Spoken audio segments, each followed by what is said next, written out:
എല്ലാവർക്കും നമസ്കാരം. പുതിയൊരു വീഡിയോയിലേക്ക് ഏവർക്കും ഹൃദ്യമായ സ്വാഗതം. ഇന്നത്തെ വീഡിയോ നമ്മളൊരു പ്രോബ്ലം ക്വസ്റ്റ്യൻ ആണ് കൈകാര്യം ചെയ്യാൻ പോകുന്നത്. +2 ഇക്കണോമിക്സിന്റെ രണ്ടാമത്തെ ബുക്കായിട്ടുള്ള മാക്രോ എക്കണോമിക്സിൽ നിന്ന് നമ്മൾ നിർബന്ധമായിട്ടും അറിഞ്ഞിരിക്കേണ്ടതും പഠിച്ചിരിക്കേണ്ടതുമായിട്ടുള്ള ഒരു ചോദ്യം, GDP ഡിഫ്ലാറ്റർ കാൽക്കുലേറ്റ് ചെയ്യുന്നത് എങ്ങനെയെന്നുള്ളതാണ്. അപ്പോൾ കഴിഞ്ഞ ദിവസം ഞാനത് ലൈവ് വീഡിയോയിൽ പറയണ്ടായി. നമുക്കതൊന്ന് കാൽക്കുലേറ്റ് ചെയ്ത് നോക്കാം. 3 രീതിയിൽ നമുക്ക് ഈ ചോദ്യം വരാൻ സാധ്യതയുണ്ട്. അപ്പോൾ 3 രീതികളും ഞാനിവിടെ കാണിക്കുന്നുണ്ട്. കൃത്യമായിട്ട് നിങ്ങളിത് മുഴുവനായിട്ടും കാണുക.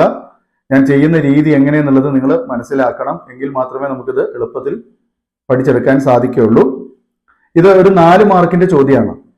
ഓക്കെ, അപ്പൊ 4 മാർക്കിന് എസ്സേയിലേക്കും വരാൻ സാധ്യതയുണ്ട്. അതായത് 4 മാർക്കിന് എസ്സേ ചോദിക്കാറുണ്ട്. ഇത് GDP ഡിഫ്ലാറ്റർ എന്താണ്, GDP ഡിഫ്ലാറ്റർ എങ്ങനെയാണ് കാൽക്കുലേറ്റ് ചെയ്യേണ്ടത് എന്ന് ചോദിച്ചുകൊണ്ട് 4 മാർക്കിന് ഇത് ചോദിക്കും. അതേപോലെ തന്നെ GDPയും വെൽഫെയറും GDPയും ക്ഷേമവും തമ്മിലുള്ള ബന്ധം, അത് 4 മാർക്കിന്. അങ്ങനെ ഇതിന്റെ 4 മാർക്കും ആ GDP ആൻഡ് വെൽഫെയർ എന്നതിന്റെ 4 മാർക്കും കൂടെ കൂട്ടിയിട്ട് 8 മാർക്കിന് എസ്സേ ആയിട്ടൊക്കെ ചോദ്യം വരാൻ സാധ്യതയുണ്ട്. അങ്ങനെ വന്നില്ലെങ്കിൽ തീർച്ചയായിട്ടും നമുക്കിത് 4 മാർക്കിന് ഷുവർ ആയിട്ട് ചോദിക്കുന്ന ചോദ്യമാണ്. അപ്പൊ ഇത് മാക്രോ എക്കണോമിക്സിന്റെ രണ്ടാമത്തെ ചാപ്റ്റർ ആയിട്ടുള്ള ദേശീയ വരുമാനം കണക്കാക്കൽ അഥവാ നാഷണൽ ഇൻകം അക്കൗണ്ടിങ് എന്ന് പറയുന്ന ചാപ്റ്ററിലുള്ളതാണ്.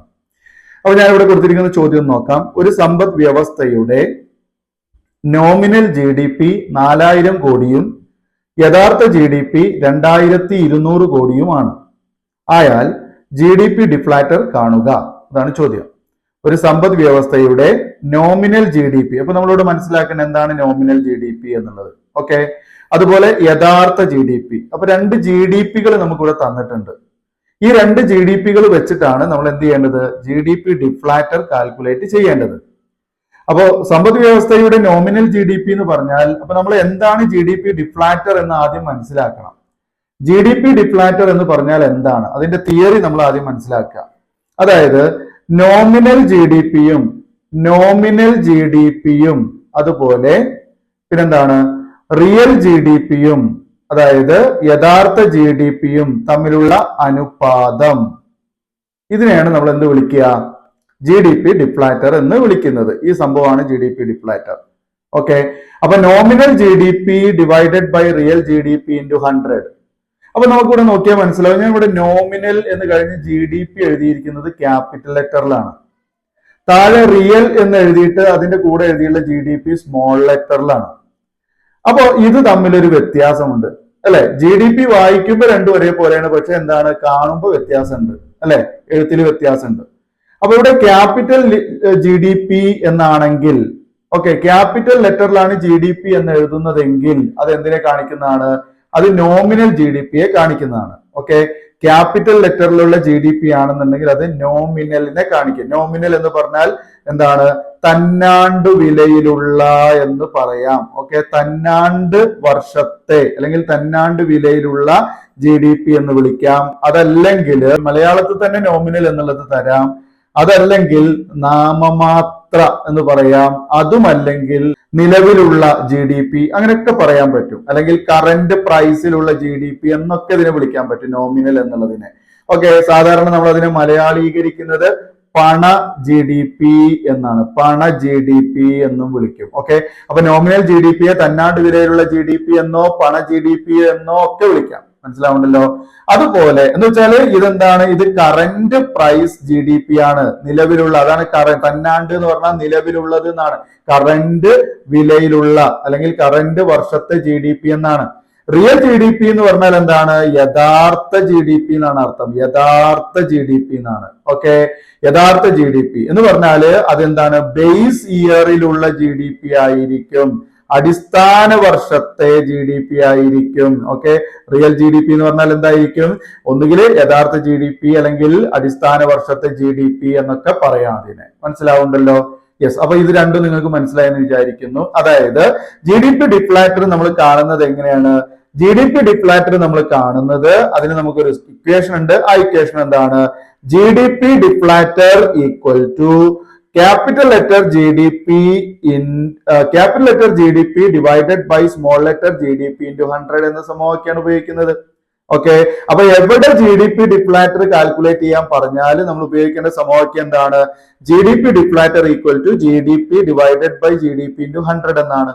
ഓക്കെ, അപ്പൊ ആദ്യത്തെ ജി ഡി പി എന്തിനെ സൂചിപ്പിക്കുന്നതാണ്? നോമിനൽ ജി ഡി പി ആണ്. കണ്ടോ, നോമിനൽ ജി ഡി പി ആണ്. ഓക്കെ, രണ്ടാമത്തെ ജി ഡി പി എന്തിനെ സൂചിപ്പിക്കുന്നതാണ്? അത് റിയൽ ജി ഡി പി ആണ്, യഥാർത്ഥ ജി ഡി പി ആണ്. ഓക്കെ, അല്ലെങ്കിൽ അടിസ്ഥാന വർഷത്തെ ജി ഡി പി ആണ്. അപ്പൊ നമ്മൾ എന്താ ചെയ്യേണ്ടത്?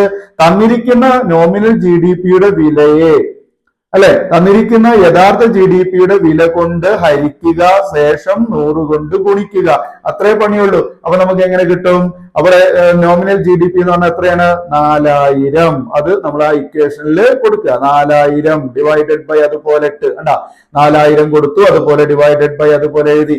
പിന്നെന്താണ്? റിയൽ ജി ഡി പി, യഥാർത്ഥ ജി ഡി പി എത്ര? 2200. നമ്മളിവിടെ അതേപോലെ എഴുതി 2200. ചിഹ്നം ഗുണിക്കണം എന്നാണ്. ദെൻ 100 ഇങ്ങോട്ട് കൊണ്ടുവരിക. ഓക്കെ, മനസ്സിലായോ ചെയ്തത്?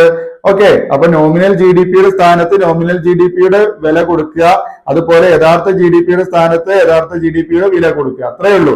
ഓക്കെ, ഇനി നമ്മൾ എന്ത് ചെയ്യുക? ഇത് രണ്ടും കൂടെ ഹരിക്കുക. 4000-ത്തെ 2200 കൊണ്ട് ഹരിക്കുക. 4000-ത്തെ 2200 കൊണ്ട് ഹരിക്കുമ്പോ നമ്മൾ കാൽക്കുലേറ്റർ വെച്ച് ഹരിക്കാം. കയ്യുമ്പിലും കാലുമ്പിലും ഒന്നും ചെയ്യാൻ നിൽക്കണ്ട, കാൽക്കുലേറ്റർ ഉപയോഗിക്കാം. അപ്പൊ നമുക്ക് 1.81 എന്ന് കിട്ടും. 1.81. പോയിന്റ് കഴിഞ്ഞിട്ട് കുറെ സംഖ്യകൾ സ്ക്രീനിൽ ഉണ്ടാകും. അപ്പൊ നമ്മള് പോയിന്റ് കഴിഞ്ഞ് 2 സംഖ്യ മാത്രം എടുത്താൽ മതി. 1.81. എന്നിട്ട് ഈ ചിഹ്നം ഇങ്ങോട്ട് കൊണ്ടുവരിക, ഗുണിക്കണം. എന്നിട്ട് 100 അവിടെ ഉണ്ട്, അത് ഇങ്ങോട്ട് കൊണ്ടുവരിക. ഇപ്പൊ നമ്മൾ 1.81 എവിടുന്ന് കിട്ടി? 4000-ത്തെ നമ്മൾ എന്ത് ചെയ്ത്? 2200 കൊണ്ട് ഹരിച്ചപ്പോ കിട്ടിയതാണ് 1.81. ഓക്കെ, ചിഹ്നം ഗുണിക്കണം ഇങ്ങോട്ട് കൊണ്ടുവന്നു, അതിന്റെ അപ്പുറത്തുള്ള 100-നെയും കൊണ്ടുവന്നു. ഈ 1.81 ഇനി എന്ത് ചെയ്യണം? 100 കൊണ്ട് ഗുണിക്കണം. അപ്പൊ നമുക്ക് എന്താ കിട്ടുക? 181 കാൽക്കുലേറ്ററിൽ ചെയ്ത് നോക്കിയാൽ നിങ്ങൾക്ക് മനസ്സിലാവും. 181.81 എന്ന ആൻസർ ആണ് നമുക്ക് കിട്ടുന്നത്. ഓക്കെ, ഇതാണ് ശരി. ക്ലിയർ? ഇനി നമുക്ക് ഇതേപോലെ മറ്റൊരു ചോദ്യം ഞാൻ ഇവിടെ കാണിച്ചു തരാം. എന്താണ് മറ്റൊരു ചോദ്യം? ഒരു സമ്പദ് വ്യവസ്ഥയുടെ ജി ഡി പി 2020 6000 കോടിയാണ്. 2020 6000 കോടിയാണ്. തന്നിരിക്കുന്ന വാല്യൂവിന്റെ അവിടെ ശ്രദ്ധിച്ചാൽ മതി. ഓക്കെ, അപ്പൊ 2020 എന്ന് പറഞ്ഞ വർഷം ശ്രദ്ധിക്കുക, അതുപോലെ എത്രയാണ് അളവ് എന്ന് ശ്രദ്ധിക്കുക. ഓക്കെ, അതുപോലെ അടുത്ത വർഷം എത്ര തന്നിരിക്കുന്നത്? 2024 എത്രയാണ്? 7500 കോടി. അപ്പൊ മക്കളെ ഇവിടെ എന്താണ്? അപ്പൊ നമുക്കിത് കാൽക്കുലേറ്റ് ചെയ്യുമ്പോൾ എന്താ വേണ്ടത്? സമവാക്യം, അല്ലെ? G D P deflator equal to capital letter G D P divided by small letter G D P into 100 എന്നല്ലേ സമവാക്യം, അല്ലെ? ഇനി നമ്മൾ അതിലേക്ക് വില കൊടുക്കുന്നു. ഇവിടെ capital letter G D P ഏതാണ്? എങ്ങനെ capital letter G D P കാണുക? Capital letter G D P എന്ന് പറഞ്ഞ എന്താണ്? അത് നമ്മളിവിടെ കാണിച്ചിട്ടുണ്ട്. എന്തായിരുന്നത്? ഒന്ന് നോമിനൽ ജി ഡി പി, അല്ലെങ്കിൽ തന്നാണ്ട് വിലയിലുള്ള ജി ഡി പി, അല്ലെങ്കിൽ പണ ജി ഡി പി, അല്ലെ? അപ്പൊ തന്നാണ്ട് വില എന്ന് പറഞ്ഞാൽ എന്താ അർത്ഥം? തന്നാണ്ട് വില എന്ന് പറഞ്ഞാൽ നിലവിലുള്ള വർഷം അല്ലെങ്കിൽ പുതിയ വർഷം, അതാണ് തന്നാണ്ട് വില. ഇവിടെ ഏതാ തന്നാണ്ട് വില? 2020 ആണോ പുതിയ വർഷം, അതോ 2024 ആണോ പുതിയ വർഷം? നോക്ക്, ഏതാ നിങ്ങൾക്ക് മനസ്സിലായത്? 2024, അല്ലെ? 2024 ആണ്. അപ്പൊ എന്ത്? Capital letter G D P, അല്ലെ മക്കളെ? അപ്പൊ 2024 വില എത്രയാണ്? 2024 വില 7500.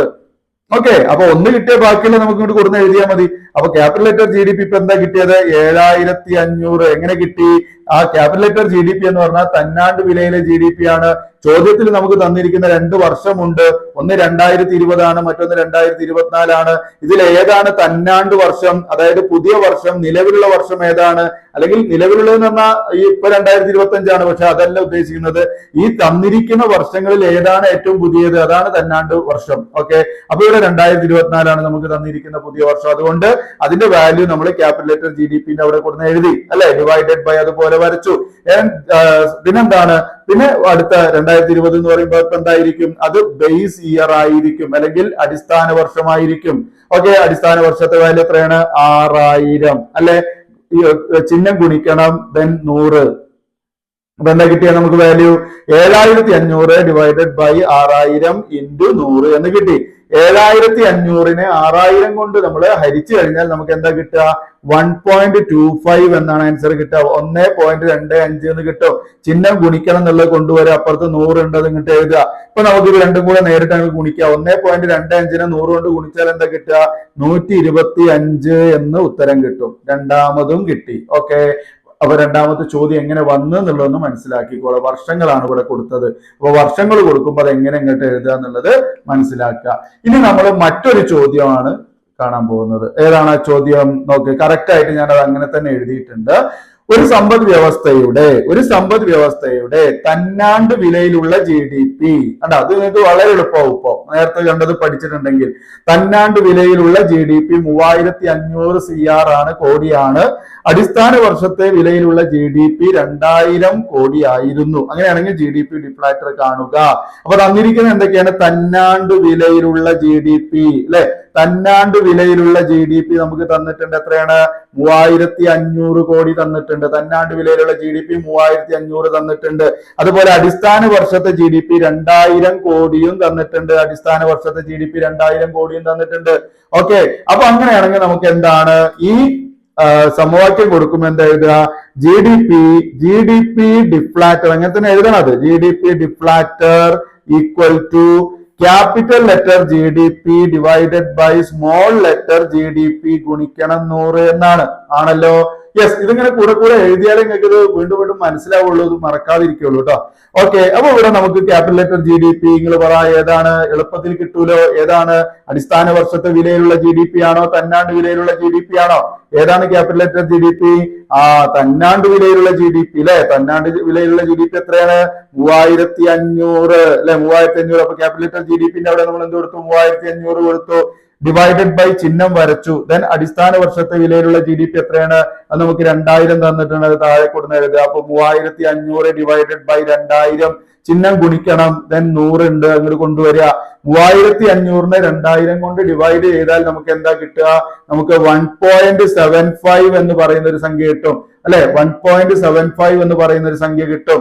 ഓക്കെ, ദെൻ ഗുണിക്കണം, എഴുതുക. 100 ഇങ്ങോട്ട് കൊണ്ടുവരിക. എത്രയാ? രണ്ടും കൂടെ ഗുണിച്ചാൽ എന്താ കിട്ടുക? 1.75 ഗുണിക്കണം 100 എന്നുള്ളതിനെ നമുക്ക് ഗുണിച്ചാൽ 175 എന്ന് കിട്ടും. ഇതാണ് ആൻസർ. ഓക്കെ, അപ്പോ ഇനി GDP ഡിഫ്ലാറ്റർ കാൽക്കുലേറ്റ് ചെയ്യാൻ അറിയില്ല എന്ന് ആരും പറയരുത്. ഞാനത് വളരെ ശ്രമകരമായിട്ട് ചെയ്ത് നിങ്ങൾക്ക് കാണിച്ചു തന്നിട്ടുണ്ട്. 3 രൂപത്തിൽ ചോദ്യങ്ങൾ വരും. ആ 3 രൂപം നിങ്ങളെ പഠിപ്പിച്ചിട്ടുണ്ട്. അപ്പൊ കൃത്യമായിട്ട് നിങ്ങളത് ചെയ്ത് പഠിക്കുക. ഇതുപോലെ സംഖ്യകൾ വേറെ ചെയ്ത് നോക്കുക. ഓക്കെ, അപ്പോ ആരും എനിക്ക് അയച്ചു തരേണ്ടതില്ല. നിങ്ങൾ സ്വന്തം ചെയ്ത് ക്ലിയർ ആണെന്ന് ഉറപ്പുവരുത്തിയാൽ മാത്രം മതി. ഓക്കെ ഗൈസ്, അപ്പൊ നമുക്ക് ഈ കാര്യങ്ങളൊക്കെ മനസ്സിലായിട്ടുണ്ടാവും എന്ന് വിചാരിക്കുന്നു. അപ്പൊ എന്തുകൊണ്ടും ഇത് വളരെ എളുപ്പമാണ്.